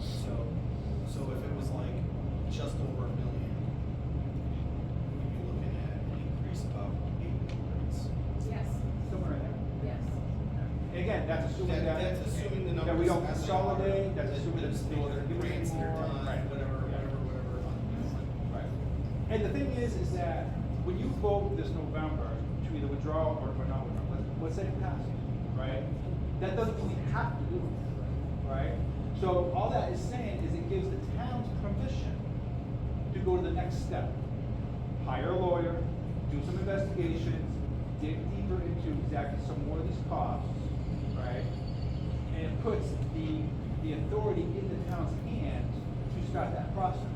At any point in time, if those three towns decide, you know, whether it's the elected school boards that come together to try to make this work, if it all comes down and say, you know what, we just can't freaking do this, then it will go back to the townspeople to vote again. Do we stop the withdrawal process and do nothing? Because once you start the withdrawal process, the school still operates the same. It still operates as RSU10, it still operates the same budget they do. RSU10 is still gonna try to do another budget for next year because they have to assume that we're not gonna withdraw, right? Because we can get to the very last stage and submit all this stuff to the commissioner and the commissioner might say, no, you're not gonna do it. So, you know, there are so many different steps at any point in time we can stop. But it gives us it gives the towns the authority to hire the lawyer, to do more investigations, to see what RSU10 will give us back without the claim, to see, you know, all these other things. What is the contract for the teachers gonna be really like? You know, all those different things. So, again, this is just to move that step forward to get more investigation. As of this board here, we've reached our end of our assumed authority, which was nothing. I mean, we didn't have anything Completed our for us. mission. Right, so again, if we were to go to that next step, we would have to pass it in November to give the select board the authority to elect school board members, to hire the lawyer, to do all these things. And of course, that lawyer would guide the three towns in that process. Is there a budget for that piece, for the technical assistance? Yeah, so when the three petitions were handed in, they were validated by all three towns, and each town approved $50,000 to be put toward, if in November it's voted to withdraw, then all three towns would have that $150,000, because it's $50,000 each, to put towards that lawyer and that whole process. And then at that point, the lawyer is basically would take over and start doing all the different steps, start doing all the meetings, and doing all those types of things. And I would assume, and as a taxpayer, I'm gonna tell my town manager, Cameron, you know, and my select board, hey, I want regular meetings. I wanna know what's going on with it. I wanna know what step we're at, what do we find out, is this gonna work or not? So the attorney would then work for the three different boards of select people? Correct. Okay. And because the attorney that they would hire, and we have found someone that has experience and is willing to work with the towns, they've already gone through this, so they know how to bring the select boards together, they know how to do all the different stuff that we have planned. You know, that's that lawyer's job, that's what they specialize in. I had a question about, the numbers, I guess. Sure. So, I also attended the meeting back in June, whenever it was, and, you know, I was mad that the budget went up 16%. Which I think that's why your rate turned up, went up so much, so it's, you know, 16% this year, 11% last year, I had no idea it was 46% in the last 5 years. 40%, Which to me is, gets me even more mad, that's a crazy figure. So, 87% of that 16% is contract. So, It's cost, 57% of the budget. Right. But let's just be clear about that fixed cost, okay? And so, yes, we have, those contracts are in place for teachers, for the administration, you know, they all have units like that. So we can't, to my knowledge, and of course, that lawyer would be more clear about this. We can't change those contracts because that's law by the contracts. But, and again, this goes against what everybody, you know, agrees with as far as what is kids in school, even me sometimes, is that doesn't mean you can't eliminate positions. Just that if that position is filled, you have to honor the contract for that position, right? So that's where the elected school board would get together and say, you know, we're gonna be looking at this money. Do we have some positions that aren't even filled that we can just not fill and then take it right out? I mean, there's a lot of process that they would have to go through with that, so. well, so my question would be, you know, to Rumford, they raise their budget, they make us pay whatever we pay, and their bills go up 2%.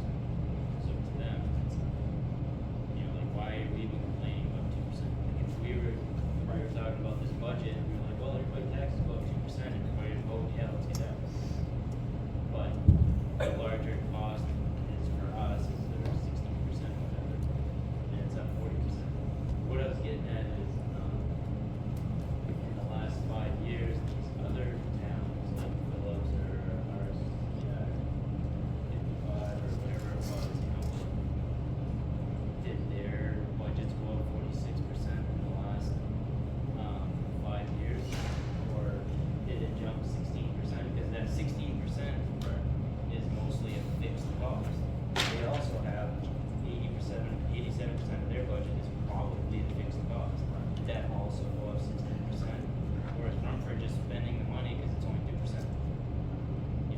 I can probably speak to that a little bit.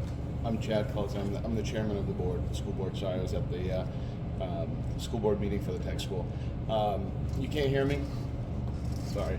So a lot of the problem where we get the increase down here is due to state valuation. That's where a lot of this is coming from, and it's a major problem that the state realized. They did a study that came out in July, and really that's where we're going to see Valuation of property. the way they evaluate our property.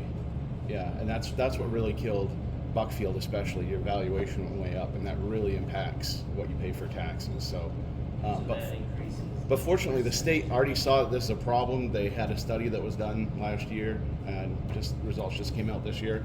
I don't know how quickly they're going to take action on it, but that's really where we're going to see more relief in our taxes. So, but that's not really, so what you're saying is if we compared our school to Phillips, we wouldn't be able to compare an 87%. The state picks the valuation, how much each school has to pay for taxes based on their valuation and the number of students they have. So, but their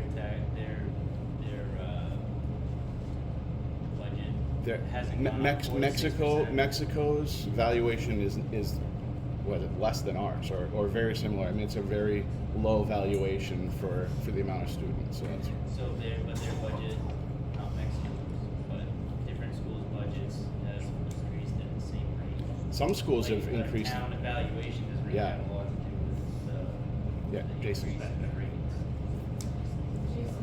Right, that's what I was basically So, asking. Yes, ma'am. you're talking of your question's brilliant, but it's talking about two different numbers. The 16% is the budget increase of what we had to pay. The RSU had, No, Buck, I think Oh, Buckfield in I thought- particular. oh, I And then thought that- RSU went up. It did, Okay. yeah.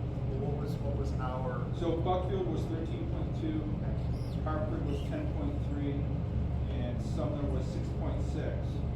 But This year, you know, like, if it's 16% for the next 10 years, it's actually, 160%. my apologies, I looked at the wrong column. Nothing wrong. Buckfield, increase was 8.8, Hartford was 7.7, Sumner was 9.0, but keep in mind, Hartford's increase was only 3. But that 3 is what they're paying. Your point is not about the property valuation resulting in taxes, it's just operating costs. Right. Right. How has your operating costs increased in that period of time? Right. Other districts, and they've seen similar Comparable growth. sizes. Right. One question. Is that, because to me, if we're paying our 16%, we're all mad at it, well, so is every other school budget paying 16% too? It's not just one RSU taking advantage of. Small. Know when the last reevaluation come from Mexico? Good point. So I mean, I remember specifically the gentleman, I believe he's from Mexico, saying, well, it's too bad that it went up, sorry Buckfield, but your town's worth more than Mexico. It's a more desirable place to live, so you have to pay for that. Yeah, my guess is they haven't had a reevaluation in probably 20 or 30 or 40 years because they can increase their, property taxes through other taxation means, through businesses and everything else, whereas, I don't remember how the whole formula works, but you have to stay within a certain percentage. So I believe Buckfield had been almost 35 years in between reevaluations, and the reason was because they just slowly made this increase in taxes, and they covered so that they were making that percentage right. And when they finally did a reevaluation, everybody's taxes went up double and tripled last year, if I'm not mistaken, correct? So if I had to venture a guess and was a betting man, I would have to bet that Mexico and Hartford haven't seen a reevaluation in probably 20, 30, 40 years. Just to clarify, I know you can't see me, but just to clarify, the state valuation is what they think we can pay. It's not the property taxes locally, like the valuation on the property. Based on the It's- valuation that the that reevaluation the does state for the town. that the state does. The state is the one that does The that. state didn't reevaluate Buckfield last year, Buckfield did. I know, but I'm saying what the state valuation is what they put into the budget on what they think we can pay based on what they think our valuation is. That's what's really hurt us is the state valuations. Some of the fixed costs to think about, and I thought this was kind of neat, and again, no offense to anybody, I'm so sorry. But that ED 279, it's kind of like a winged thing. Everybody's, I think it's in the school world would say that. Just some fixed costs. So the ED 279 says that as an RSU, we need 106 teachers, and we have 129, which is 20%, let's call it, just to wing it. Guidance, it says we need 5, we've got 10, that's 100%.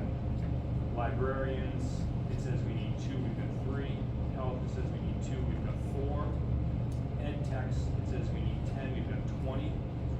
Library techs, it says we need 3, we've got 3. Clerical, it says we need 8, we've got 12. And school administration, it says we need 5, we've got 10. So we're about Can you double clarify it. those two columns? So it's what the state tells us we need, which is not perfect, I've been told, versus what we have. So when it comes to teachers, we've got a few more teachers than we need, but when it comes to administration, RSU10, we've got about twice what the state doesn't need in every category. And is that because it's separate, we have administration way down here, and then we have administration?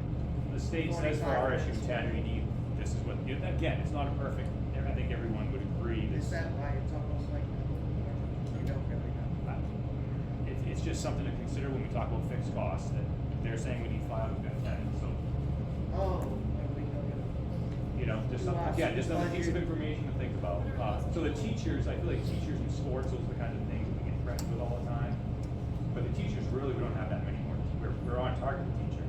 It's the other end of it that's twice what it, again, twice what that thing is. Yeah.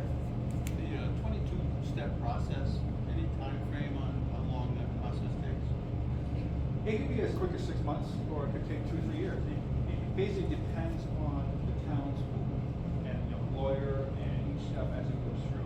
There is no specific set time that it has to take. And you said that an attorney takes over after, I forget which step number.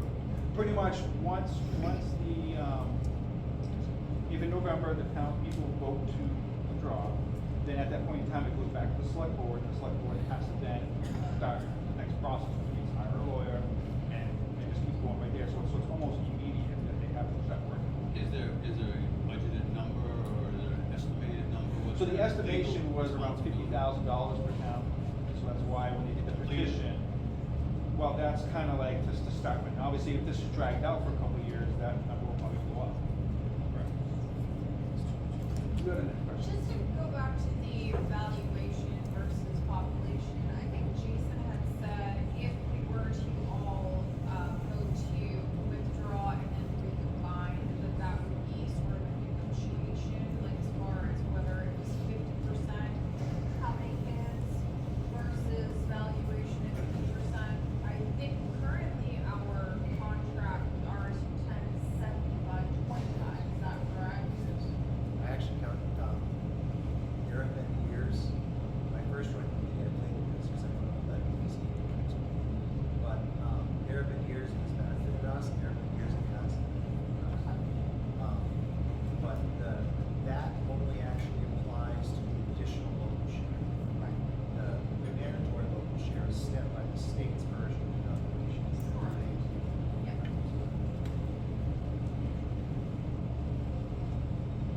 One thing we didn't talk about, and we didn't even talk about it here because we were so busy with numbers and everything else, is, well, my name's Lee Ellingwood.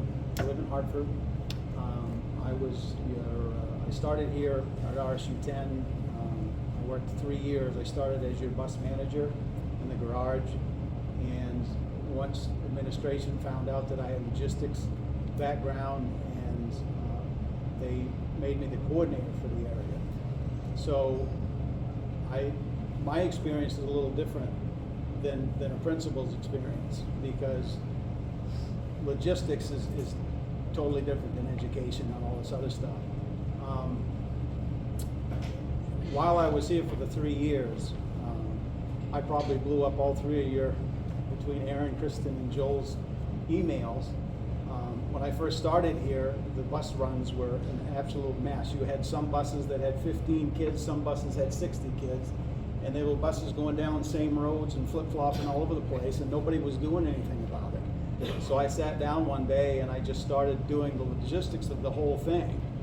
And I don't say this I don't want any recognition for it. I'm just saying this is what could be done. I was able to take, you had 9 bus runs going all over the place. And you had one bus starting way up in Canton Line and they wound up way down over here. And it was just a terrible mess. So I logistically gave everybody their own zone. I don't know if your parents noticed that the bus changed about 2 or 3 years ago. I did all that and I presented it back when Scott was the director, but Scott at the time was, unbeknownst to most of us, was getting done and he had already accepted another job. So I then presented it to Devin and I said, listen, I did the math because I knew how much we paid for diesel, I knew how many miles the buses were going, I knew what we paid our drivers, I knew the benefits package and everything else. And I was able to get rid of 2 complete bus runs. And at the time we needed 2 bus drivers and they were advertising for 2 bus drivers. And that one decision saved the district over $100,000 a year in transportation costs, in wages, and things like that. And I presented that to Scott. Well, Scott was leaving, so that didn't make sense. I presented it to Devin, and you guys can attest to this. You have my email still. And I said, listen, this is going to save money. The kids are going to get to school. It's more efficient. Everything's going to work. Boom, boom, boom. Yeah. Well, whatever. And they kind of kept blowing it off. And they said, well, we'll do it at Christmas break. Okay. Well, Christmas break came and went. Oh no, we'll do it at spring break. Oh no. And so that kept going on and on. We didn't wind up doing it till the following year. And we could have been saving money that whole year in doing it. It's getting late, so I'm not going to go into a lot of details about it. That's just one scenario, $100,000 in one decision because somebody took the opportunity to pay attention. And the biggest problem I see after working here for 3 years is your central office is 40 minutes away. Now he's got his hands full with this school. He doesn't have anything to do with facilities and transportation. This is something totally different than what he's doing. He's doing fantastic in here, so this has no bearing on him whatsoever. This has everything to do with the fact that I've been butting heads with him for 3 years, that we need somebody over here that can make decisions. And they never would listen to me. I had emails, texts, everything, and nothing got answered. There would be days and weeks go by that the director would not get back to me. And I'm not saying he's a bad guy. I got along fine with him. But he's overloaded. They've got 6, 7 schools up there in Rumford, and Levitt finally separated again that position. They've got 1 facilities and 1 for transportation. And I told them for the whole time I was there, you need somebody in the Zinscott region to coordinate. You've got custodians that are getting 900 hours of overtime a year. That's like paying 2 people. You've got people that, and I don't say that, I liked everybody that I worked with, so I'm not going to say any names, but there was people over here. When the cat wasn't around, the mouse were playing, right? We all know it. We all are human, it happens. But if you had somebody in this area, your expenses for facilities and transportation, if you had a good coordinator in there that coordinated all that stuff, that had the power to do it, you could save thousands of dollars a year just doing that,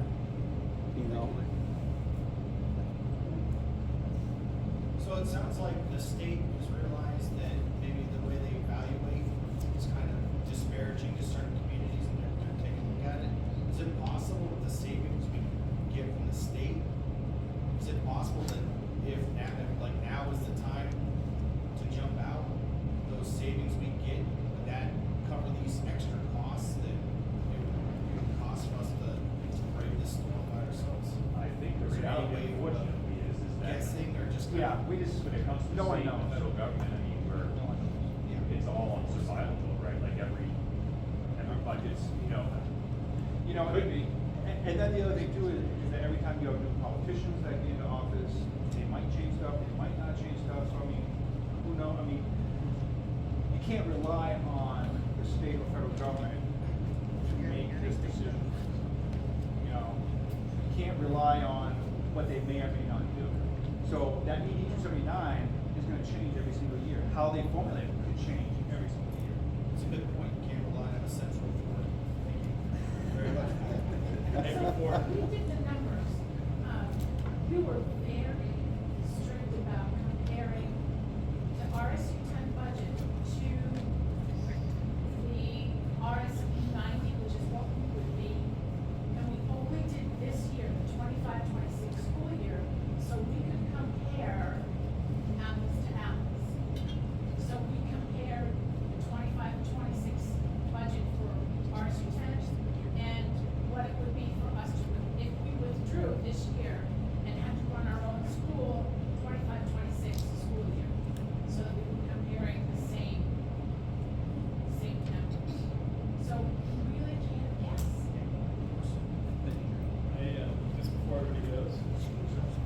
thank you for coming, but if you, it kind of struck a chord to me when Terry said that she hasn't been in here for years. I'm here every day. If you want to come in and visit, I would love to talk. I won't try to persuade you, but there's a lot here I'd love to show you. Because I think sometimes we go by that big brick building and one button and that goes on. Right? I hear it's bad. So, if you are ever around and you just want to stop, I would encourage you to stop. I will go on a tour, show you the place. Because I think sometimes you just have to get in and actually see it.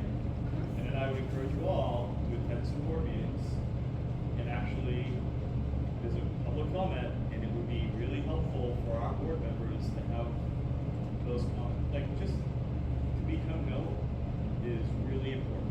It's easy to sit back and say nobody cares what we think, but like Terry said, it can't stop you from having a conversation. So that would be my 2 cents. I would encourage you to do that. I think we're probably really well informed at this point. So as Tom was saying, somebody has any other questions? In closing, I know that on the Buckfield town office website, the Sumner town office website, right? Is that okay. Anyways, on those 2 websites, anybody can go to, if you don't be a resident of that town, to go to that website. There is a link on there for what we have is a Google Drive. You don't need to have an account in it, you just click onto it and it takes you right to that Google Drive and lists all the information that we have here, lists all the files we've collected from the state, all the numbers we've worked with, different things like that. You can email us, that email address is there as well, and we can answer any questions for that. For our group, we're pretty much done. This is it for us. Well, thank you for doing it. Yes, absolutely.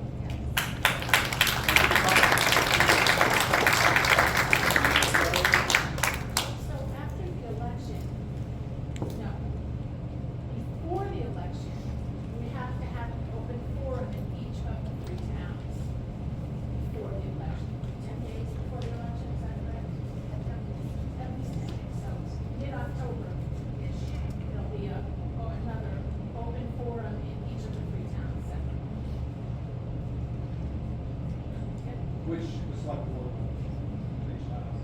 Yeah, We'll set it up. And it'll be posted on their website. yes. Will you all be available to answer questions at those? I will. And And you guys can reach out to us too and ask us questions. Or well, me at least, I guess. Okay. Yeah, because if you go on that Google Drive, there's a folder that says board member emails. If you go into that folder, it lists all of our email